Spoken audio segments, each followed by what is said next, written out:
Okay. Guys, I'm Matt and this is Under the Cuff. Welcome. Today I'm reviewing 3 different watches, 2 of which by one company, Vertex, and 1 of which by another company called Vaer. You may have seen me posting content on my Instagram. I was lucky enough to be given 2 pieces on loan from Vertex. The first is the M100A, their automatic. And the second is the MP45 Heritage Edition, HE. This is a manual wind movement. The Vaer is borrowed from a friend. This is the A12 automatic. And you may notice that the A12 automatic from Vaer and the M100 automatic from Vertex are very similar in design. And that is not by accident. Both of these watches are modern incarnations of the Dirty Dozen watches by companies which have been revitalized in recent years, Vertex and Vaer. Part of the Dirty Dozen group of manufacturers who unfortunately died out sometime after World War II and then revitalized in recent years to bring these watches back into the limelight. Be pleased to know that in response to my first video, I've got some proper audio, hopefully, and will hopefully manage to sync that up to the video. And I've also ironed my shirt, which is another step in the right direction. So here we have then a trio of homage military field watches. And straight off, whilst the Vaer feels more like a faithful reproduction, the Vertex feels like a modern interpretation. These comments are not taking away from the quality of either of the pieces. The M100 has a Sellita SW260 movement, affording it a 38-hour power reserve and that familiar small seconds subdial.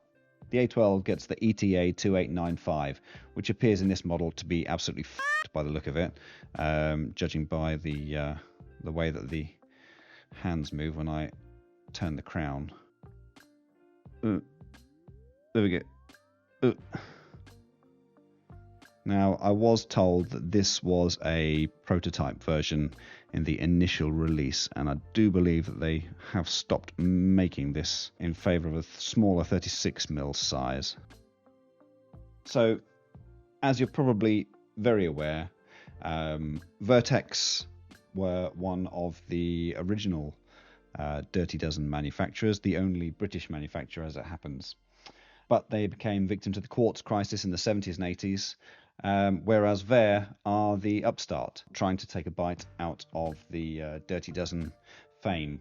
Vertex recently revived by the founder's great-great-grandson, Don Cochran, who was kind enough to respond to my pesterings and lend me a couple of the pieces, the MP45 HE and the M100A. Very kind of you. Thank you, Don. I appreciate that. Obviously, if I damage any of these, I'm paying for them. So, looking at both the M100A and the A12, both have 100 meters water resistance, but the Vaer actually beats the Vertex in the thickness game at 9.4 millimeters versus the M100A's 12.5 millimeters. Now, neither's going to break the bank on the wrist. They both lay very smooth, very flat across the wrist and slide under the cuff, pun intended. But in last place is the MP45 HE at a chonky 14.9 millimeters. The mono pusher module and the 2 subdials must really just push out the thickness of the case here. I suppose that this does have a display case back as well, whereas the M100 doesn't.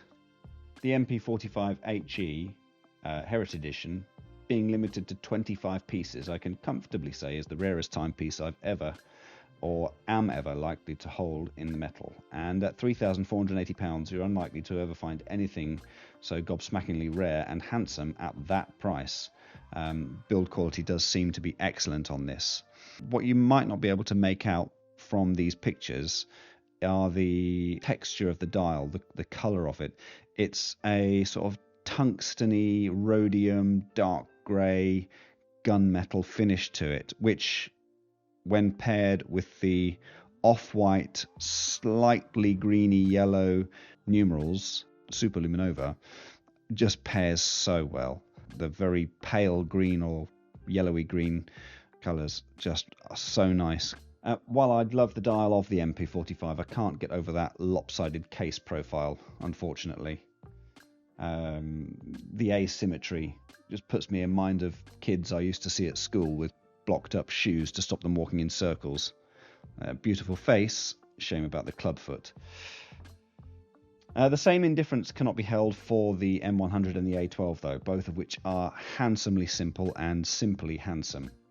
The A12's anti-reflective coating doesn't appear to be anywhere near as good as the M100's, showing off reflections quite badly. I don't know if I can demonstrate that in the camera there. So it is possible to see the sort of purpley reflections in the crystal there, but it's just not as good at defeating the reflections as the Vertex's crystal. The Vaer and the Vertex have taken quite different approaches to the Dirty Dozen reimaginings. With both cases at 40mm, neither can be called truly accurate representations of the originals, which were closer to 36mm. So one of the things I do like about the Vaer is the rounding of the edge of the case. Don't know whether you'll be able to see that in these pictures, but it really nicely flows from the case down to the lugs seamlessly and rounded. There is actually a slight beveling to the top of the lugs where it blends into the case. Very light, very subtle, but really nice. Puts me in mind of the sort of Oyster Perpetual cases round, or the Datejust cases.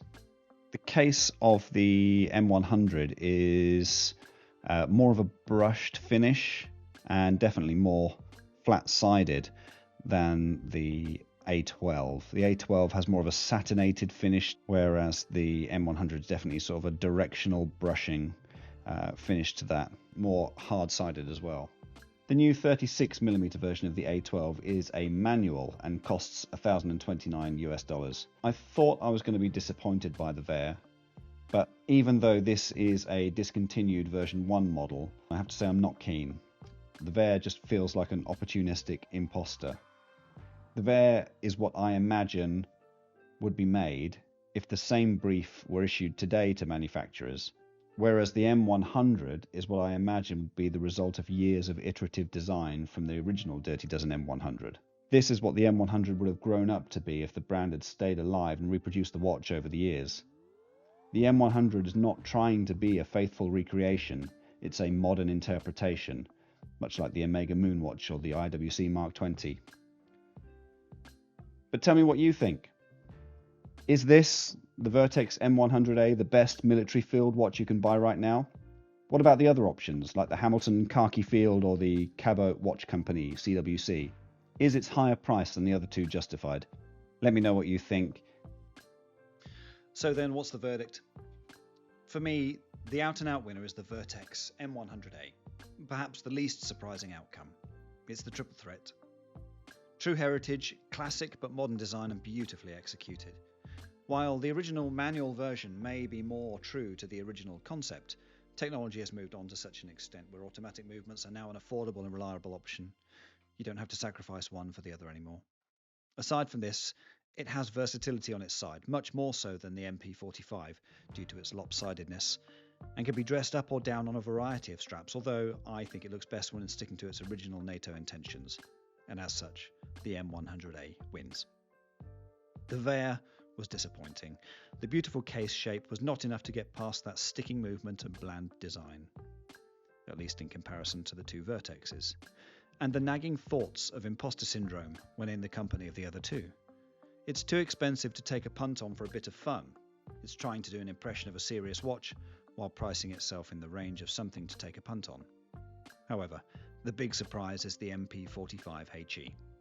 My initial reaction to the design was repulsion, but over the time that I've had it, I found myself falling for it more and more, and it was the one that I reached for to put on the wrist.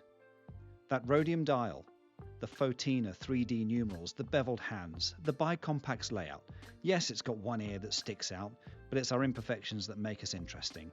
Like finding out that the new person on team, who looks like they suffered from asymmetric elephantiasis, was actually on SEAL Team 6, plays guitar, has a PhD in philosophy, and secretly the coolest person in the room. I had a bromance with this watch, and was the saddest to let this one go. If you've enjoyed this video from me, please give me a thumbs up and consider subscribing. Your support is truly appreciated and helps make this brand possible. If you want to support the channel and the brand, go over to underthecuff.com now and take a look at the two-piece NATO, the strap that kicked it all off and helped launch us as a brand. Also, we've just launched the new 3D striped NATO made from ballistic nylon. I'm on Instagram as Under the Cuff Official. The link is in the description below. Go and check it out. See you next time. If I haven't frozen from the heating being cut off, I'm Matt.